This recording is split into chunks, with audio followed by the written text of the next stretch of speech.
আমাদের প্রায় সবগুলো অধ্যাদেশ নিয়ে কাজ করা হয়েছে, আর কয়েকটা আছে যেটা আমাদের আরও একটু থ্রেড বেয়ার ডিসকাশন দরকার।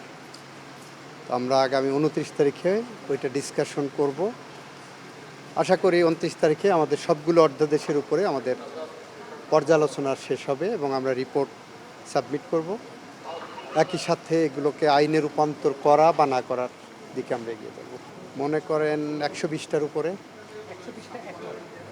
একমত হয়েছি যে করা বা না করা, সেটা এখনও আমরা সর্ট আউট করি নাই।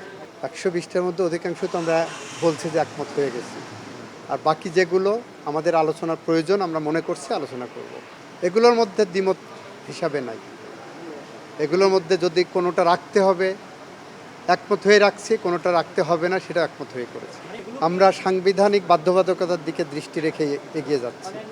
আইন যেভাবে পাশ হয় সেভাবেই যাবে। 2 তারিখের পরে অপেক্ষা করেন, একবারে সব বলে দিলে নেক্সট দিন কি বলবো। আমরা জুলাই সনদের বাইরে এখন পর্যন্ত কোনো পদক্ষেপ নেইনি, এগিয়ে যাচ্ছি না। জুলাই সনদ আমাদের কাছে অত্যন্ত স্পর্শকাতর এবং অত্যন্ত রেসপেক্টেড জায়গা। জুলাই সনদের মধ্যেই আপনারা যদি জুলাই সনদ কেউ পড়ে থাকেন, 3 নম্বর পেজের 6 ক ওই জায়গা দেখবেন সংবিধান সংশোধন সাপেক্ষে। এই সংবিধান সংশোধন সাপেক্ষে যে কথাটা বলা আছে সেইটা জুলাই সনদের 84টা অনুচ্ছেদ আছে, আর্টিকেল আছে।